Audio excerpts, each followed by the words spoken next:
ഏറ്റവും പ്രിയപ്പെട്ടവരെ, നിങ്ങളും ഞാനും പങ്കെടുക്കുന്നത് ഒരു ചടങ്ങായിട്ട് മാത്രമല്ല, ഇതൊരു നിയോഗത്തോടെയാണ്. എന്ത് കാര്യവും നിയോഗത്തോടെ പങ്കെടുക്കുമ്പോൾ, പ്രാർത്ഥിക്കുമ്പോൾ അവിടെയെല്ലാം ദൈവത്തിൻ്റെ പ്രവൃത്തികൾ വെളിപ്പെടാറുണ്ട്. ഇപ്പോൾ മുതൽ ആ നിയോഗമൊന്ന് സ്വീകരിച്ച് ആ നിയോഗത്തിൽ ആ ജപമാല സഖ്യത്തോട് ചേർന്ന് പ്രാർത്ഥിച്ച് ഈ അനുഗ്രഹത്തിൻ്റെ ശുശ്രൂഷയിൽ പങ്കെടുക്കാം.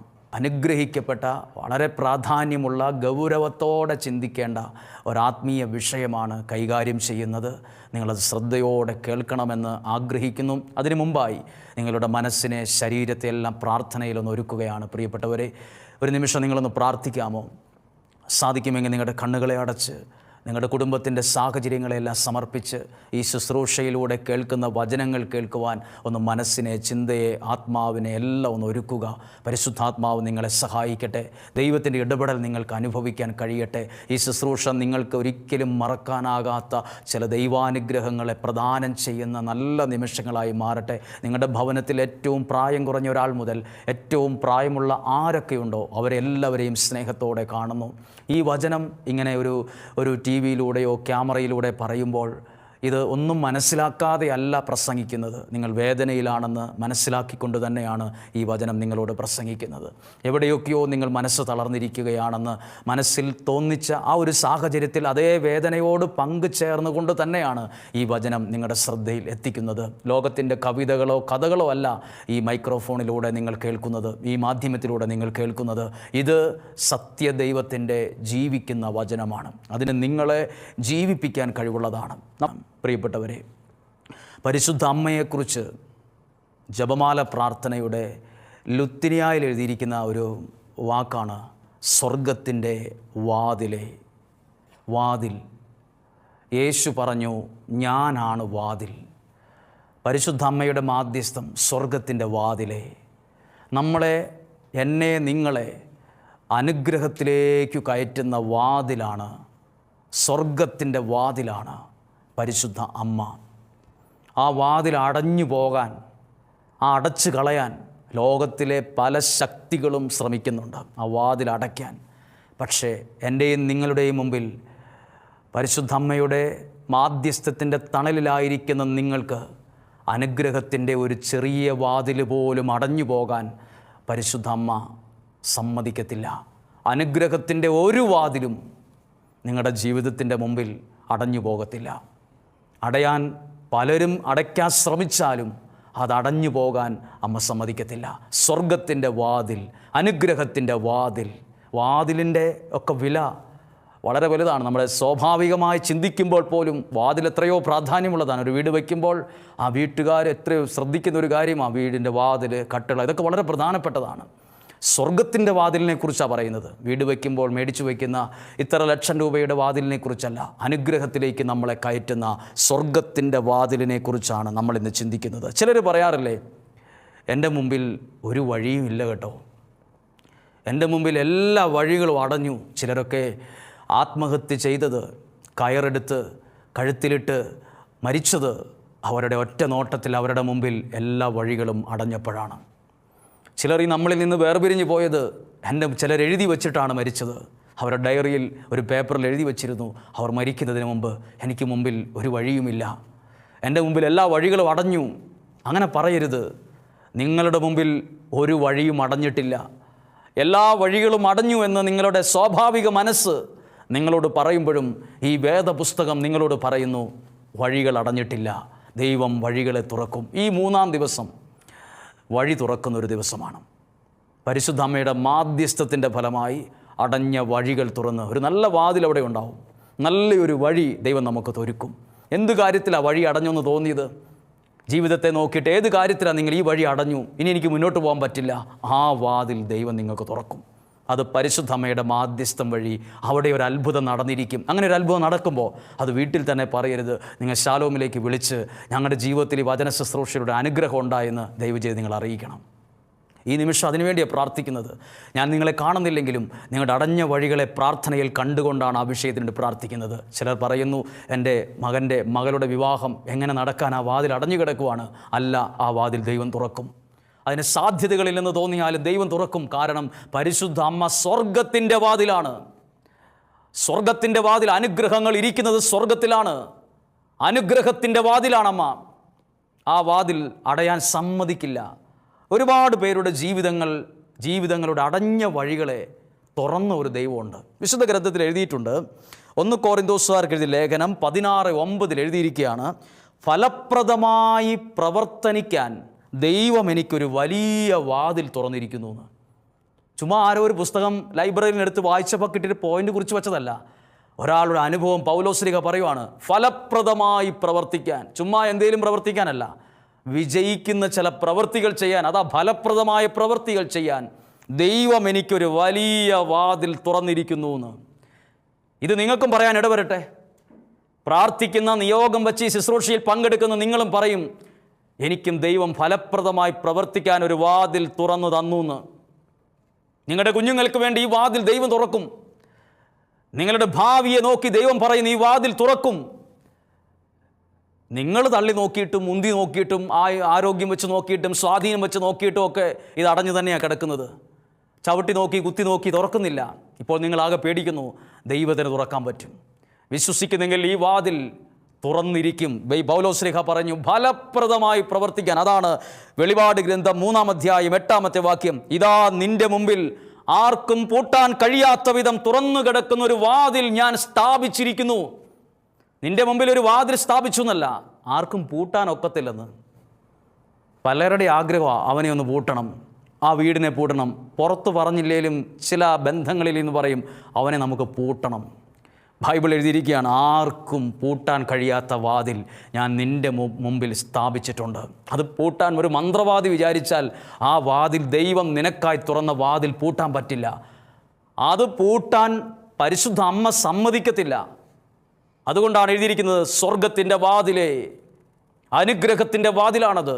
ദൈവം ഇന്ന് നിങ്ങളോട് ഈ 3-ാം ദിവസം, വിമല ഹൃദയ പ്രതിഷ്ഠയുടെ ഈ പ്രാർത്ഥനയുടെ 3-ാം ദിവസം, ഒരു കുടുംബത്തിന് വേണ്ടി, ആത്മഹത്യയുടെ വക്കിൽ നിന്ന ഒരു കുടുംബത്തിന് വേണ്ടി ദൈവം ഒരു വാതിൽ തുറന്നത് നിങ്ങളുടെ ശ്രദ്ധയിൽ പ്രാർത്ഥനയോടെ കൊണ്ടുവരാൻ ആഗ്രഹിക്കുകയാണ്. അനുഭവങ്ങളൊന്നും അല്ല പറയുന്നത്, വേദപുസ്തകത്തിലെ വാക്യങ്ങളാണ് ഓരോ അക്ഷരങ്ങൾ പെറുക്കി വ്യാഖ്യാനിച്ച് നിങ്ങളുടെ മുമ്പിൽ തരുന്നത്. 1 രാജാക്കന്മാരുടെ പുസ്തകം 17-ാം അധ്യായത്തിൽ കാണുന്നൊരു പ്രവാചകനാണ് ഏലിയ എന്ന് പറയുന്ന വ്യക്തിയോട് ദൈവം പറഞ്ഞു, നീ ഇവിടെ നിന്ന് പോയി സറേഫാത്തിൽ താമസിക്കുക.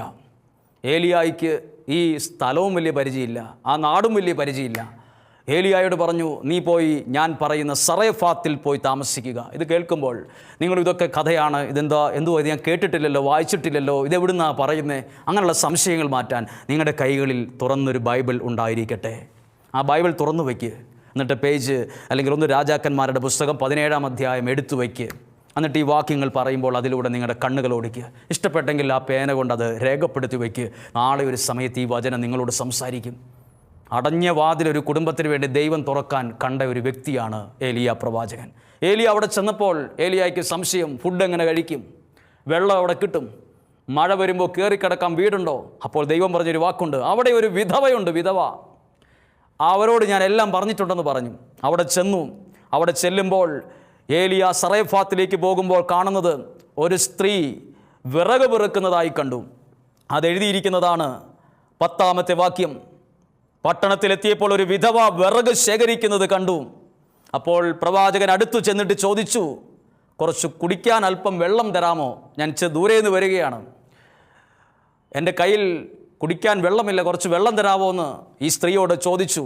ആ സ്ത്രീ പറഞ്ഞു, തരാം, അതിനെന്താ കുഴപ്പം, ഞാൻ ഇപ്പോൾ വെള്ളം എടുത്തുകൊണ്ട് വരാം എന്ന് പറഞ്ഞ് പോകാനൊരുങ്ങുമ്പോൾ ആ സ്ത്രീയെ പ്രവാചകൻ വിളിച്ചു. ഹലോ, പോകുന്നതിന് മുമ്പ് ഒരു കാര്യം, എനിക്ക് നല്ല വിശപ്പുണ്ട്, ഇച്ചിരി അപ്പം കൊണ്ടുവരണമെന്ന് പറഞ്ഞു. സ്വാഭാവികമായി പറയുന്നൊരു കാര്യമായിട്ട് അവിടെ വരെ നമുക്ക് കാണാം. അപ്പോൾ ഏലിയ പ്രവാചകൻ ഈ സ്ത്രീയുടെ അവസ്ഥയെക്കുറിച്ചോ ഇപ്പോഴെ കടന്നു പോകുന്ന സാഹചര്യത്തെക്കുറിച്ചോ ഒന്നും ചിന്തിച്ചില്ല. ചോദിച്ചത് കുറച്ച് വെള്ളവും കുറച്ച് അപ്പവുമാണ്. അപ്പോൾ ആ സ്ത്രീ പറഞ്ഞു, ഒരല്പം ബുദ്ധിമുട്ടുണ്ട്, ഞാനും എൻ്റെ കുടുംബവും വലിയൊരു പ്രതിസന്ധിയിലാണ്, ഞങ്ങൾ ആത്മഹത്യയുടെ മുമ്പിലാണെന്ന് അങ്ങേക്കറിയാമോ? എന്നിട്ട് ആ സ്ത്രീ പറഞ്ഞ അവസ്ഥ ഏതൊരു വ്യക്തിയുടെയും കരളലിയിപ്പിക്കുന്ന, കണ്ണീരണിയിക്കുന്ന ഒരു കാര്യമാണ് പറഞ്ഞത്. ഇതാണ് പറഞ്ഞ വാക്ക്, 11-ാമത്തെ വാക്യം. അവൾ വെള്ളം കൊണ്ടുവരാൻ പോകുമ്പോൾ അവൻ പറഞ്ഞു, കുറച്ചപ്പവും കൊണ്ടുവരിക. അവൾ പറഞ്ഞു, നിന്റെ ദൈവമായ കർത്താവാണേൽ എൻ്റെ കയ്യിൽ അപ്പമില്ല, ആകെയുള്ളത് കലത്തിൽ ഒരു പിടി മാവും ഭരണിയിൽ അല്പം എണ്ണയുമാണ്. ഞാൻ 2 ചുള്ളിവിറക് പെറുക്കിയാണ്. ഇത് കൊണ്ടു ചെന്ന് അപ്പമുണ്ടാക്കി ഞാനും എൻ്റെ മകനും കഴിക്കും, പിന്നെ ഞങ്ങൾ മരിക്കും. അപ്പം ഉണ്ടാക്കി ഭക്ഷിക്കും, മരിക്കും. അപ്പോൾ നിങ്ങളൊന്ന് കണ്ടേ, ഈ വചനം തുറന്ന ബൈബിൾ നിങ്ങളുണ്ടെങ്കിൽ ശ്രദ്ധിച്ചേ. മരണത്തിൻ്റെ ഏതാനും മിനിറ്റുകൾക്ക് മുമ്പാണ് പ്രവാചകൻ ഈ വ്യക്തിയെ കാണുന്നത്, മരണത്തിൻ്റെ മുമ്പിൽ. അപ്പോൾ നോക്കൂ, ഈ വിധവയായ സ്ത്രീയെ, തകർന്നിരിക്കുന്ന ഈ വ്യക്തിയുടെ അടുത്തേക്ക് ദൈവം ഒരു പ്രവാചകനെ അയച്ചു.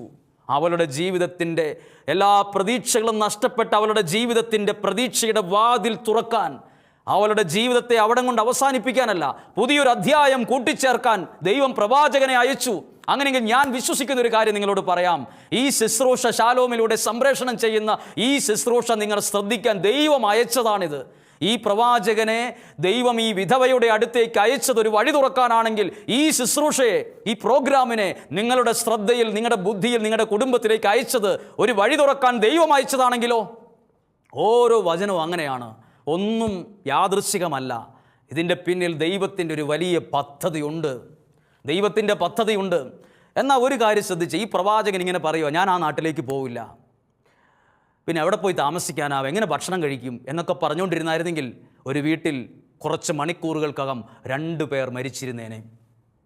അവർ ഭക്ഷണം ഉണ്ടാക്കുന്ന സമയം കഴിഞ്ഞാൽ ഉടനെ അവർ ആത്മഹത്യക്കിരിക്കുകയാണ്. ബൈബിൾ എഴുതിയിരിക്കുന്നു, ഞങ്ങൾ ഭക്ഷണം ഉണ്ടാക്കി 2 വിറക് കൊണ്ട് തീ കത്തിച്ച് കുറച്ച് മാവ് എണ്ണ എടുത്തെല്ലാം അപ്പം ഉണ്ടാക്കി മരിക്കും, ആത്മഹത്യ ചെയ്യുമെന്ന്. മരണത്തിൻ്റെ തൊട്ട് മുമ്പിൽ ദൈവം അവരുടെ ജീവിതത്തിൻ്റെ ഒരു വാതിൽ തുറക്കുവാണ്. മരിക്കരുത്, തകർന്നു പോകരുത്, ഇങ്ങനെയും പറഞ്ഞൊരു വാതിൽ തുറക്കുവാണ്. അടുത്ത വാക്യം എഴുതിയിരിക്കുന്നത്, ഏലിയ പറഞ്ഞു, അതൊക്കെ അവിടെ നിൽക്കട്ടെ, നീ ആദ്യം പോയി ഒരപ്പം ഉണ്ടാക്കിക്കൊണ്ട് വരിക. പ്രിയപ്പെട്ടവരെ നോക്കൂ, ഈ വാക്യം, ഈ വചനം വായിക്കുമ്പോൾ നമ്മൾ ശരിക്കും കാണാൻ പറ്റും ദൈവം അയച്ച മനുഷ്യനിലൂടെ ഒരു വാതിൽ ആ വീട്ടിൽ ദൈവം തുറക്കുന്നത്. അവർ ആത്മഹത്യ ചെയ്തു എന്നല്ല ഈ പുസ്തകത്തിൽ എഴുതിയിരിക്കുന്നത്. അവർ ആത്മഹത്യ ചെയ്ത് വായിച്ചപ്പോൾ ഒരാൾ പറഞ്ഞു, എൻ്റെ സഹോദരൻ ഇത് കേൾക്കുമായിരുന്നെങ്കിൽ അവൻ ആത്മഹത്യ ചെയ്യില്ലായിരുന്നില്ലേ എന്ന് ചോദിച്ചു. ഈ വചനം ഞാൻ ഒരാളോട് പറഞ്ഞപ്പം അയാളുടെ സഹോദരൻ ആത്മഹത്യ ചെയ്താണത്രേ. അപ്പോൾ പറഞ്ഞു, ഈ വചനം എൻ്റെ സഹോദരൻ കേട്ടിരുന്നെങ്കിൽ അവൻ ആത്മഹത്യ ചെയ്യില്ലായിരുന്നു, അവൻ വിഷം കഴിച്ച് മരിച്ച് കുറച്ച് ഇത്ര വർഷമായി, എൻ്റെ വേദന ഇപ്പോഴും എനിക്കുണ്ട്, മരിക്കില്ലായിരുന്നു എന്ന് പറഞ്ഞു. പ്രിയപ്പെട്ടവരെ, മരണത്തിന് മുമ്പിൽ ഇരിക്കുന്ന, ജീവിതം എല്ലാ വഴികളും അടഞ്ഞു എന്നൊക്കെ മനസ്സിൽ തന്നെയും പിന്നെയും ചിന്തിക്കുന്ന, എല്ലാ സാധ്യതകളും അവസാനിച്ചു എന്നൊക്കെ പറഞ്ഞ് മരിക്കണമെന്ന് ചിന്തിക്കുന്ന ആത്മഹത്യ ഒരുപാട് പേര് ഈ ലോകത്ത് നമ്മൾ കണ്ടില്ലേലും അവിടെ ഇവിടെയൊക്കെ ഉണ്ട്. ചില വീടുകളിലുണ്ട്, ചില മുറികളിലുണ്ട്, ചിലർ യാത്ര ചെയ്യുന്നു, ചിലർ ഇരിക്കുന്നു, ചിലർ വിഷമിച്ച് നടക്കുന്നു, ഒക്കെ ഒത്തിരി പേരുണ്ട്. ദൈവം അവരുടെ ജീവിതത്തിൽ ഇവിടെ പ്രവാചകനെ അയച്ചതുപോലെ, ഒരു പ്രവാചകനെ അവിടെ കൊണ്ടുവന്നതുപോലെ ഈ വചനം നിങ്ങളുടെ ശ്രദ്ധയിൽ കൊണ്ടുവന്നത് ദൈവത്തിൻ്റെ ആത്മാവാണ്. കേവലം കേൾക്കാൻ മാത്രമല്ല, പ്രതീക്ഷിക്കാത്തൊരു വാതിൽ അവിടെ തുറന്നിരിക്കും, പ്രതീക്ഷിക്കാത്തൊരു വഴി അവിടെ ഉണ്ടാകും. ഇവിടെ എന്നെ കേൾക്കുന്ന എല്ലാവരും ശ്രദ്ധിച്ചേ, നമ്മൾ കാണാത്തൊരു വഴി ദൈവം നമുക്ക് വേണ്ടി കണ്ടിട്ടുണ്ട്. നമ്മൾ തുറക്കാത്ത വഴിയാ ദൈവം നമുക്ക് വേണ്ടി തുറക്കും. നമ്മൾ തുറന്ന വഴിയെല്ലാം പലതും പരാജയത്തിലെത്തി, നഷ്ടത്തിലെത്തി. ഇന്നത് കടത്തിന്മേൽ കടമാണ്, ഇന്നത് ജപ്തിയുടെ വക്കില. നമ്മൾ തുറന്ന വഴിയാണ് ഇന്ന് ആകെ തകിടം പറഞ്ഞ് നിൽക്കുന്നത്. ദൈവം തുറന്ന ഒരു വഴിയും അത് നഷ്ടത്തിൽ ചെന്ന് നിൽക്കത്തില്ല, അത് നഷ്ടത്തിൽ ചെന്നെത്താൻ അമ്മ സമ്മതിക്കത്തില്ല. അനുഗ്രഹത്തിൻ്റെ ഒരു വാതിലും പരിശുദ്ധ അമ്മ ജീവിതത്തിൻ്റെയോ നിങ്ങളുടെ കുടുംബത്തിൻ്റെ മുമ്പിൽ അടഞ്ഞു പോകാൻ സമ്മതിക്കില്ല കേട്ടോ, സമ്മതിക്കില്ല. നിങ്ങളും പ്രാർത്ഥിക്കുന്നവരല്ലേ, വചനം കേൾക്കുന്നവരല്ലേ. എത്രയോ വഴികൾ ലോകമടച്ചു, ശത്രുക്കൾ അടച്ചു, മന്ത്രവാദി അടച്ചു, കൂടോത്രക്കാരൻ അടച്ചു. പരിശുദ്ധ അമ്മയുടെ ചിറകിൻ കീഴിൽ നിൽക്കുന്ന പ്രിയ സുഹൃത്തെ, പ്രിയ കുഞ്ഞെ, പ്രിയ കുടുംബമേ, നിന്റെ കുടുംബത്തിൻ്റെ, നിന്റെ സാധ്യതകളുടെ ഒരു വാതിലും അടഞ്ഞു പോകാൻ അമ്മ സമ്മതിക്കത്തില്ല. അത് എഴുതി വയ്ക്കണം ബുക്കിൽ, സമ്മതിക്കത്തില്ല. അതുകൊണ്ട് എഴുതിയിരിക്കുന്നത്, സ്വർഗത്തിൻ്റെ വാതിലേ ദൈവം വഴി തുറക്കും. ഇനി എന്നെ കേൾക്ക്, ദൈവം വഴി തുറക്കുമോ? ദൈവം വഴി തുറക്കുമോ ഇല്ലയോ എന്ന് പറയാം. ഇസ്രായേൽക്കാർ, കഴിഞ്ഞ ക്ലാസ്സിൽ നിങ്ങൾ കേട്ടതാവാം, എന്നാലും ഒരിക്കൽ കൂടി കേൾക്കുമ്പം ദോഷം വരില്ലത്, നന്മയുണ്ടാവും. ഇസ്രായേൽക്കാർ ചെങ്കടലിൻ്റെ സമീപത്ത് നിൽക്കുമ്പം അവരുടെ മുമ്പിൽ ഒരു വഴിയും ഇല്ലായിരുന്നു. അവർ ജീവിതത്തിൽ കണ്ടിട്ടില്ലാത്ത, സ്വപ്നം പോലും കണ്ടിട്ടില്ലാത്തൊരു വഴിയാണ് കടലിൻ്റെ അടിയിൽ, ചെങ്കടലിൻ്റെ അടിയിൽ ദൈവം തുറന്നത്. അങ്ങനെ ഒരു വഴിയുണ്ടെന്ന് ഒരു ശാസ്ത്രത്തിന് പോലും അറിയില്ലായിരുന്നു. ഇങ്ങനെ ഒരു വഴിയുണ്ടെന്ന്, ഇതിലൊരു കടലിൽ വെള്ളത്തിൻ്റെ അടിയിലൂടെ ഇങ്ങനെ ഒരു റൂട്ടുണ്ടെന്ന് ആരെങ്കിലും വിചാരിച്ചതാണോ? അവർ വിചാരിച്ചത് ഇവിടം കൊണ്ട് തീർന്നു എന്നാണ്. ഈ സ്ത്രീയെപ്പോലെ ആകെ പ്രശ്നമായി, കുറച്ച് മാവും കുറച്ച് എണ്ണയേ ഉള്ളൂ, ഇതാണ് ഞങ്ങളുടെ ഇപ്പോഴത്തെ സാഹചര്യം, അവിടെ ഒരു വഴിയുമില്ല, ഞങ്ങൾ മരിക്കാനിരിക്കുകയാണ് പ്രവാചക എന്ന് പറയുമ്പം പ്രവാചകനിലൂടെ ദൈവം ആ കുടുംബത്തിൽ തുറന്നതൊരു പുതിയ വഴിയാണ്. ഇതുപോലെ ഇസ്രായേൽക്കാർ അവിടെ നിൽക്കുമ്പം ഒരു വഴിയില്ല, അപ്പോൾ ദൈവം ഒരു വഴി തുറന്നു. ആ വഴിയിലൂടെയാണ് അവർ കാനാൻ ദേശത്തെത്തിയത്. എത്രയോ പേര് ജീവിതത്തിൽ അനുഗ്രഹത്തിൻ്റെ നന്മയുടെ കാനാൻ ദേശത്തെത്തിയത് ദൈവം തുറന്ന വഴിയിലൂടെയല്ലേ? നിങ്ങൾക്കും ഉണ്ടാവില്ലേ അങ്ങനെ ഒരു സാക്ഷ്യം? ഒരു കുടുംബം എന്നോട് പറഞ്ഞു, ഞങ്ങൾ കന്നുകാലിക്കൂട് പോലുള്ളൊരു വീട്ടിലാണ് താമസിച്ചത്. നല്ലൊരു ഭക്ഷണമില്ലായിരുന്നു, നല്ലൊരു കസേരയില്ലായിരുന്നു, നല്ലൊരു കട്ടിലില്ലായിരുന്നു, എന്തിനു പറയണ ഒരു വീട് പോലും ഇല്ല, ഒരു നല്ല വാതിൽ പോലും ഞങ്ങളുടെ വീടിനില്ലായിരുന്നു. ഇന്ന് ഞങ്ങൾക്ക് നല്ലൊരു വീടുണ്ട്. അതെങ്ങനെ സാധിച്ചു എന്ന് ചോദിച്ചപ്പോൾ അവർ പറഞ്ഞു, ദൈവം ഞങ്ങൾക്കൊരു വഴി തുറന്നു. ഞങ്ങളുടെ മകൻ ഇന്ന രാജ്യത്ത് പോകാൻ ഇടവന്നു. ദൈവം തുറന്നതുകൊണ്ടാണ്. ഞങ്ങളുടെ മക്കളെക്കാൾ മിടുക്കരായ പലരും ഈ ഒരു ചുറ്റളവിൽ തന്നെ ഉണ്ടായിരുന്നു.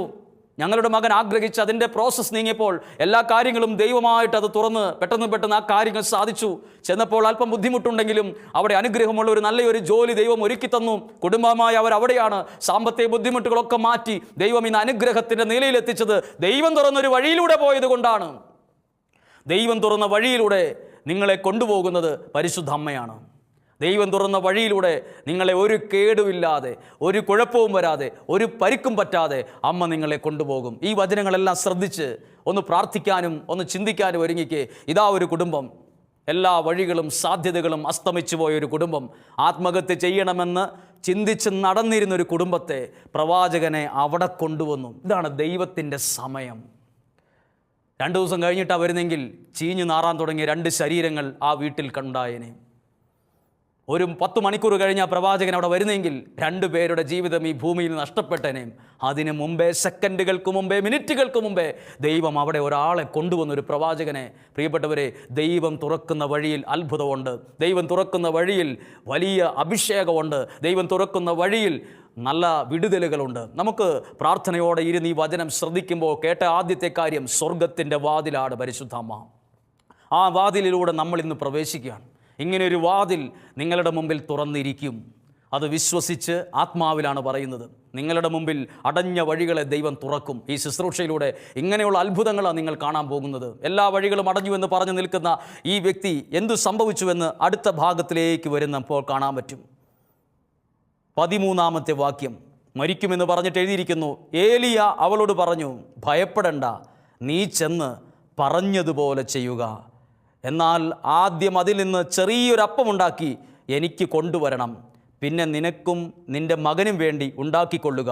എന്തെന്നാൽ താൻ ഭൂമിയിൽ മഴ പെയ്യിക്കുന്നതുവരെ കലത്തിലെ മാവ് തീർന്നു പോവുകയില്ല, ഭരണിയിലെ എണ്ണ വറ്റുകയുമില്ല എന്ന് ഇസ്രായേലിൻ്റെ ദൈവമായ കർത്താവ് അരുളി ചെയ്തു. ഇനി ഒരു കാര്യം കേട്ടെ. ഈ 17-ാം അധ്യായത്തിൻ്റെ 16-ാമത്തെ വാക്യം എത്തി നിൽക്കുമ്പം ഈ കുടുംബത്തിന് എന്ത് സംഭവിച്ചു എന്ന് എഴുതിയിട്ടുണ്ട്. ഈ കുടുംബത്തിന് എന്ത് സംഭവിച്ചു? വഴി അടഞ്ഞ് ശ്വാസം മുട്ടിപ്പോയോ? തകർന്നു പോയോ? വീണു പോയോ? നശിച്ചു പോയോ? ഇല്ലാതായി പോയോ? ശൂന്യമായി പോയോ? എഴുതിയിരിക്കുന്ന വാക്ക് 17-ാം അധ്യായം 16-ാമത്തെ വാക്യം, ഏലിയ വഴി കർത്താവ് അരുളി ചെയ്തതുപോലെ കലത്തിലെ മാവ് തീർന്നു പോയില്ല, ഭരണിയിലെ എണ്ണ വറ്റിയുമില്ല. ആ സ്ത്രീ കുറച്ച് നിമിഷങ്ങൾക്ക് മുമ്പ് പറഞ്ഞത്, കുറച്ച് മാവും കുറച്ച് എണ്ണയേ ഉള്ളൂ, എല്ലാ വഴികളും അടഞ്ഞു, പ്രവാചക ഞങ്ങൾ മരിക്കാനിരിക്കുകയാണ്, ഈ അപ്പം ഉണ്ടാക്കി തന്ന ഞാനും എൻ്റെ മകനും മരിക്കുമെന്ന് പറഞ്ഞ വ്യക്തി മരിച്ചു എന്നല്ല എഴുതിയിരിക്കുന്നത്, തീർന്നു എന്നല്ല എഴുതിയത്. അവരുടെ ജീവിതത്തിൽ ദൈവം പുതിയ വാതിലുകളെ തുറന്നു എന്നാണ് എഴുതിയിട്ടുള്ളത്. വാതിലുകളെ തുറക്കുന്നൊരു ദൈവമുണ്ട്.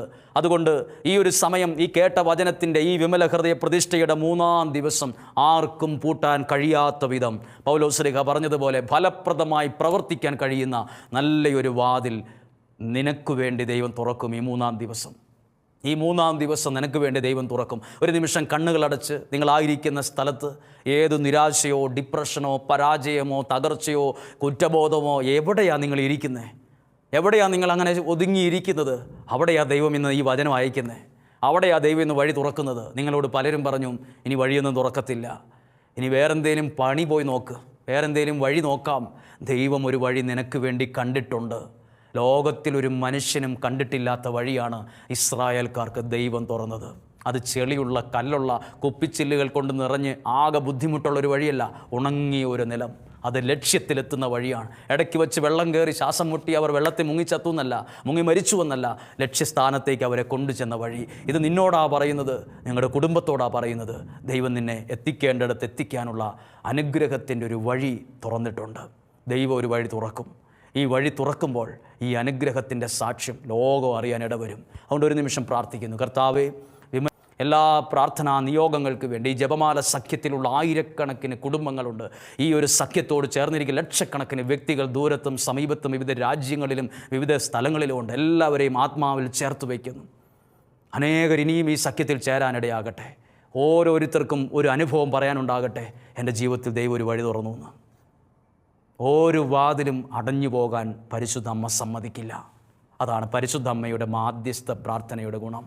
ആ അമ്മയുടെ മാധ്യസ്ഥം നിനക്കൊണ്ട് നിൻ്റെ കുടുംബത്തിലുണ്ട്. തുടർന്ന് നമ്മൾ ആരാധനയിലേക്ക് പ്രാർത്ഥനയോടെ, സന്തോഷത്തോടെ, പ്രതീക്ഷയോടെ പ്രവേശിക്കുകയാണ്. സാധിക്കുന്നിടത്തോളം നിങ്ങളും പ്രാർത്ഥിക്കണം.